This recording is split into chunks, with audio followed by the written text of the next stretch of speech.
I'm in my backyard, minding my own business, tossing coffee grounds into my compost heap like some crunchy granola hippie, except I'm not.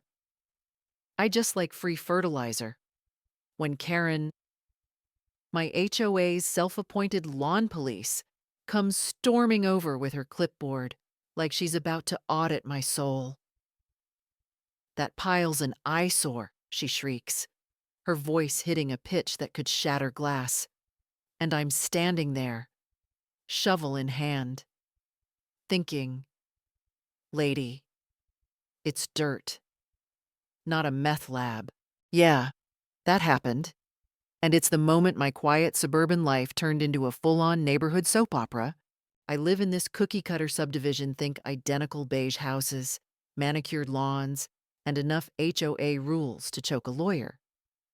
I'm not exactly a rebel, but I've got this little backyard garden where I grow tomatoes, zucchini, and some herbs that make my spaghetti sauce taste like it could win an Oscar. The compost heap. It's my secret weapon.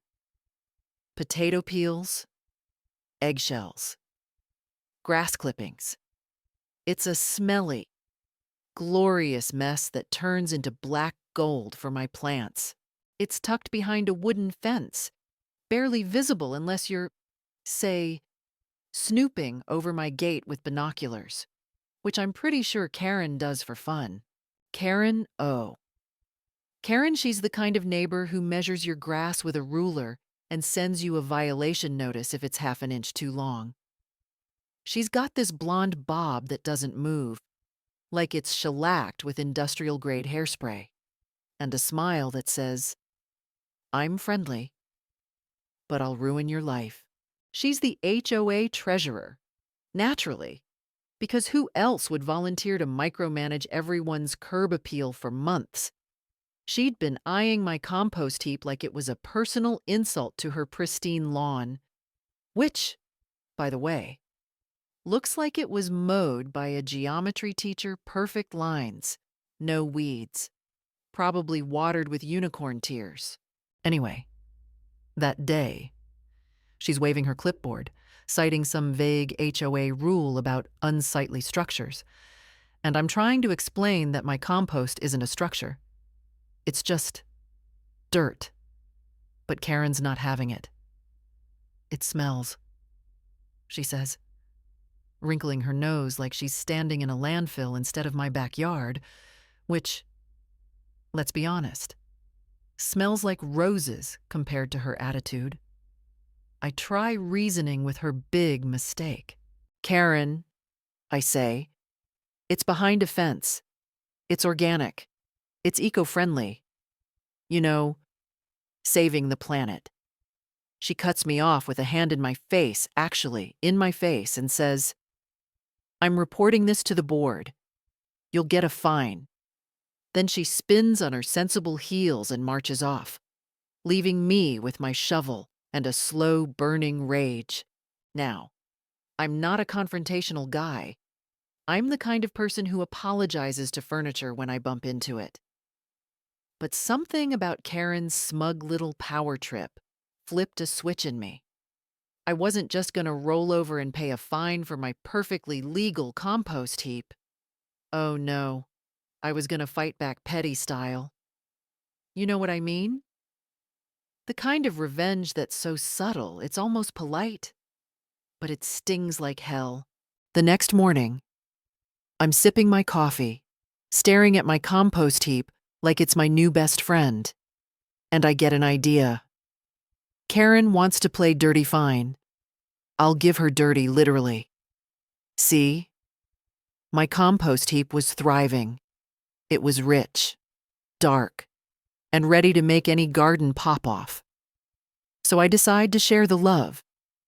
I printed up a bunch of flyers, nothing fancy, just some clip art of a smiling tomato and the words, "Free compost. Help yourself. Bring a bucket." I stapled them to every telephone pole in the neighborhood, taped them to mailboxes, even slid a few under windshield wipers. I made sure to mention my address and added a little note, eco-friendly, organic. perfect for your garden take as much as you want. By noon, my backyard's a revolving door of neighbors. There's old Mr. Jenkins with his rusty wheelbarrow, Mrs. Patel with a couple of Home Depot buckets, even the hipster couple from down the street with their reusable tote bags. They're all thrilled, scooping up compost, chatting about their roses and cucumbers, thanking me like I'm some kind of suburban Santa Claus. I'm out there with my shovel, helping them load up, feeling like a hero, while across the fence, I can see Karen's curtains twitching. Oh yeah, she's watching. And I know she's fuming. Here's where it gets good. The HOA board sends me a letter, hand-delivered by Karen herself. Because of course it is demanding I remove the compost heap within 48 hours or face a $500 fine. I'm reading this thing, and it's like a legal document written by a toddler. Unsanitary conditions, neighborhood nuisance, blah, blah, blah. I'm about to call a lawyer when my buddy Dave, who's a landscaper and knows a thing or two about HOAs, drops by to grab some compost. He's the twist in this story, the guy who flips the script. Dave takes one look at the letter, laughs, and says, "Dude, they can't fine you for this. Compost heaps are protected under state law sustainable agriculture. Baby, check the statutes." I'm skeptical, but Dave's got this gleam in his eye, like he's been waiting his whole life to stick it to an HOA. He pulls out his phone, looks up the state code, and sure enough, there's a law that says homeowners can maintain compost piles for personal gardening as long as they're not a public health hazard. Mine tucked behind a fence? Not hurting a soul? Dave's like, "You gotta fight this, man. But don't just fight, go big." And that's when the plan levels up. I decide to double down. I don't just keep the compost heap, I make it a neighborhood event. I put out more flyers, this time advertising a compost party. Free compost, free lemonade, even a little table with gardening tips printed out. I borrow a tent from Dave, set up some folding chairs, and by Saturday afternoon, my backyard's buzzing. Kids are running around, neighbors are swapping zucchini recipes, and I'm handing out compost like it's candy. The best part, I invited the local news. Yeah, that happened. A reporter shows up with a camera guy doing a feel-good story about community gardening and sustainable living. I'm on TV, grinning like an idiot, talking about how composting brings people together, while Karen's nowhere to be seen. But she's not done. Oh no. Monday morning. I'm woken up by a knock on my door. It's Karen, red-faced, holding another letter from the HOA. This one threatening legal action. She's practically vibrating with rage, hissing about how my stunt is ruining the neighborhood's property values. I'm standing there in my pajamas, trying not to laugh, when I notice Dave's truck pulling up. He hops out, holding a manila folder, and says, "Karen, you might want to read this." He hands her a copy of the state law, highlighted and annotated, along with a letter from his lawyer friend stating that any fines or legal action against my compost heap would be thrown out in court faster than you can say organic matter.